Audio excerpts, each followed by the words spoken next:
మన ప్రభువును రక్షకుడైన యేసుక్రీస్తు వారి నామం పేరిట సెయింట్ థామస్ లూథరన్ సంఘం నాగులపాలెం పక్షమున మీ అందరికీ వందనాలు తెలియజేస్తూ ఉన్నాను. ప్రియ దేవుని సంఘమా, దేవుని బిడ్డలారా, ఎప్పుడైనా మీ నోటితో మీ ఇరుగు పొరుగు వారిని ఎప్పుడైనా దీవించారా? మీ ఇరుగు పొరుగు వారికి మేలు కావాలని ఎప్పుడైనా కోరుకున్నారా?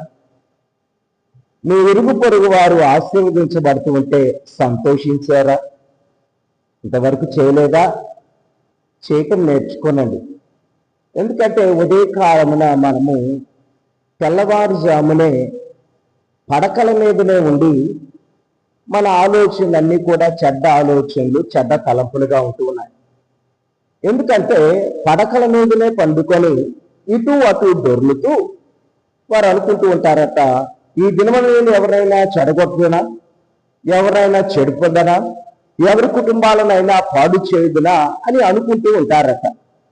ప్రియమైన దేవుని బిడ్డలారా, ఎవరైతే ఉదయకాలమే లేచినది మొదలుకొని వారు అలాగ అనుకుంటున్నారో, వారు అలాగ అనుకోవటం మానివేసి ఇరుగు పొరుగు వారిని, ఇంటిలో వారిని, మీ బంధువులను, రక్త సంబంధికులను ప్రేమించడం ప్రారంభిస్తే దేవుడు మనకి ఎన్నో మేలులతో తృప్తిపరుస్తున్నాడు. ఎన్నో మేలులను, ఆశీర్వాదాలను దేవుడు మనకి ఇస్తున్నాడు. హేరోదు యేసుక్రీస్తు వారిని ప్రేమిస్తున్నట్టుగా జ్ఞానుల దగ్గర నటించి, జ్ఞానులు వెళ్ళిపోయిన తర్వాత నాకన్నా గొప్ప రాజు ఎవరున్నారని 5 సంవత్సరముల లోపు వారందరి చిన్నబిడ్డలందరినీ చంపించి వేయటం జరిగింది. ప్రియమైన దేవుని బిడ్డలారా, దాని ద్వారా యేసుక్రీస్తు వారు కాపాడబడి అనేక మందికి సువార్తను ప్రకటించే బిడ్డగా దేవుడు ఎన్నుకున్నాడు.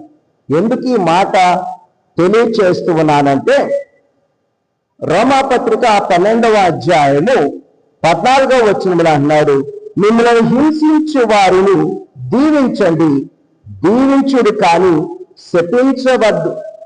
మిమ్మల్ని ఎవరైతే హింసిస్తున్నారో, మిమ్మల్ని ఎవరైతే శపిస్తూ ఉన్నారో, మిమ్మల్ని ఎవరైతే తిడుతూ ఉన్నారో, మీ మీదకి ఎవరైతే తగాదలకు వస్తూ ఉన్నారో వారిని ప్రేమించండి, వారిని దీవించండి, కానీ వారి కొరకు వారిని శపించవద్దు, శాపనార్థాలు పెట్టవద్దు. ఎందుకు ఈ మాట అంటున్నాడంటే, ఎవరైతే వారిని వారు తగ్గించుకుంటారో వారిని దేవుడు బహుగా హెచ్చిస్తాననేటువంటి మాటను తెలియజేస్తూ ఉన్నాడు. కనుక ఈ ఉదయకాలమున ప్రేమించు, నీ కుటుంబాన్ని ప్రేమించు, నీ ఇరుగు పొరుగు వారిని ప్రేమించు, విశ్వాసిని ప్రేమించు. ఎప్పుడైతే మనము ప్రేమించడము ప్రారంభిస్తామో దేవుడు మనలను, మన కుటుంబాలను ఎంతగానో ఆశీర్వదిస్తాడు. ఆ రుచిని నువ్వు చూడగలవు. కనుక ఎవరైనా నిన్ను నిందిస్తున్నారేమో, ఎవరైనా నిన్ను శపిస్తున్నారేమో, ఎవరైనా నిన్ను అనేక రకాలుగా హింసిస్తున్నారేమో, వారి గురించి నువ్వు బాధపడవద్దు. వారిని ప్రేమించడం ప్రారంభించు. నీవు తగ్గించుకొని వారిని ప్రేమించడం ప్రారంభించు. దేవుడు నీ పక్షమన ఈ ఉదయకాలమున గొప్ప కార్యములను చేయును గాక. మెండైన దీవులతో దేవుడు నిన్ను, నీ కుటుంబాన్ని దీవించును గాక. కృపాశక్తి సంపదలు నీకు, నీ కుటుంబానికి దేవుడు దయచేసి ఆశీర్వదించును గాక. అలాంటి కృప పరిశుద్ధాత్మ దేవుడు నీకు దయచేసి ప్రతి మేలుతో తృప్తిపరిచి ఒక ఉన్నతమైన స్థితికి నిన్ను, నీ కుటుంబాన్ని, నీతో పాటుగా నీ ఇరుగు పొరుగు వారిని కూడా దేవుడు దీవించి ఆశీర్వదించును గాక.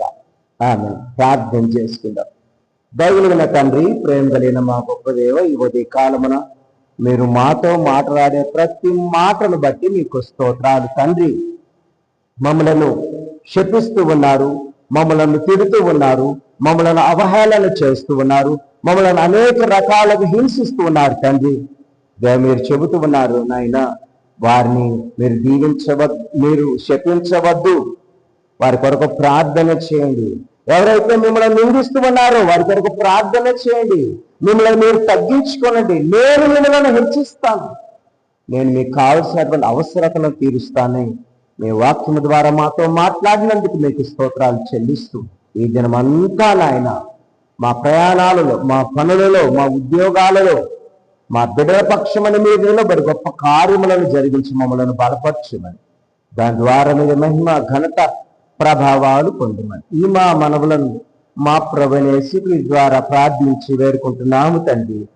ఆమేన్. మన తండ్రి అయిన దేవుని ప్రేమ, కుమారుడును రక్షకుడైన యేసుక్రీస్తు వారి కృప, త్రియేక దేవుని దీవెన, శాంతి, సమాధానాలు, నెమ్మది ఇప్పుడు ఎల్లప్పుడూ సదాకాలం ఈ ఉదయ కాలమున ఎవరైతే నేను హింసిస్తున్నారు అనుకుంటున్నావు వారి కొరకు ప్రార్థన చేయడానికి, నీ కుటుంబంలో శాంతి సమాధానాలతో నింపి బలపరచుటకు దేవుని కృప సదాకాలం తోడైండును గాక.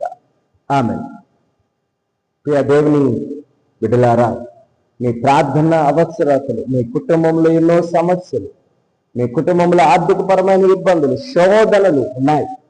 వాటన్నింటి కొరకు విముక్తిని కలుగు చేయాలని స్క్రీన్ పైన ఈ నెంబర్కి కోసం ప్రార్థన చేసి మీ ప్రార్థన అవసరతలు తెలియచేయవలసిందిగా మనవి చేస్తున్నాను. మీ అందరికీ వందనాలు.